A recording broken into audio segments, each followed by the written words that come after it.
Man, I love this movie. I went to the theaters with little to no expectations, but I was pleasantly surprised by how entertaining of an experience it was. First of all, I haven't seen all the Venom movies, and I'm not much of a Spider-Man fan, considering the new Tom Holland movies. The 90s Spider-Man series is amazing, and the Tobey Maguire trilogy is pure cinema gold. Therefore, I was kinda curious how a Morbius movie would turn out to be. This time we have Jared Leto play yet another supervillain after his iconic and awesome interpretation of the Joker in the Suicide Squad movie. I will defend that movie to the death. It has some pacing issues, but the actors there do a terrific job in keeping me entertained. Will Smith is charismatic as Deadshot. Margot Robbie embodies Harley Quinn to perfection and popularized the character. Then nowadays it became a household name, it even has its own TV show where all the other superheroes and the Justice League are secondary characters to her and Ivy. So yeah, Margot Robbie did a lot for the character. And then we have Jared Leto in a fresh, intriguing take on the clown prince of crime himself, the Joker. He did a fantastic job on making a notorious villain look like a traumatized and complex fuckboy. Sometimes he came off as Jim Carrey, and he didn't exactly interpret all main traits of the comic book character, but the new, almost anime interpretation of Joker is so damn entertaining and fun to observe. Jared Leto is proving a lot of thought and commitment for this role.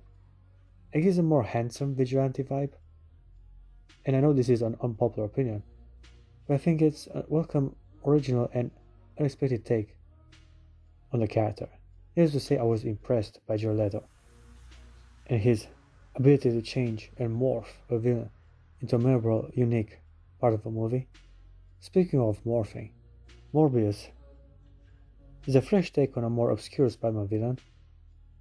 I don't read comics because, I cannot read, but I grew up with the 90s Spider-Man cartoons when I was first introduced to this vampire. In the animation, he was using weird membranes on his hands to drain the plasma out of humans.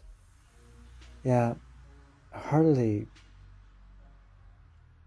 child material. Like, it was heavily censored. But still, it scared the crap out of 7-year-old me. Wasn't really my favorite side character, neither was Venom. That guy was frightening as hell. I noticed a trend of making the villains anti-heroes in their own solo movies. Ever since Deadpool and both Suicide Squad movies were such a success, it gave studios the idea, making the villains of old into heroes of tomorrow. Even the end credits scene of this movie implies the possibility of a Sinister Six spin-off. You know how it was implied in The Amazing Spider-Man 2 with Andrew Garfield, but that never came to pass because those movies failed to grab the attention of the public in a positive way as they desired. So nowadays, Sony tries to do a team up of villains. The evil Sony Avengers, I will call it. By the way, when Vulture was teleported to another prison, I had no idea who the hell he was. If Morbius were to meet Venom, now that would have been an incredible end credit scene. Also, I want to mention the formulaic structure of the movie, having a main rival with the same power who embraces his primal nature and tries and turns from friend to foe by the end of the movie, is the easiest, most generic way to create an origin story. I'm kinda bored of the rival with the same abilities as the protagonist. They can be the same entity, but not exactly possess the same abilities, like in Iron Man, Venom, and Black Panther.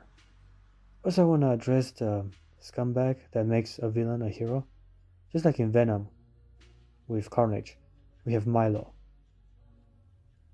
who has no respect for human life and kills randomly and indiscriminately.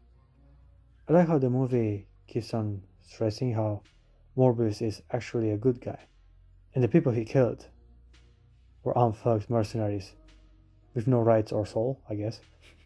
I would agree if I wouldn't have watched Black Lagoon. To strengthen his innocence, Milo himself tells Morbius there was nothing he could have done.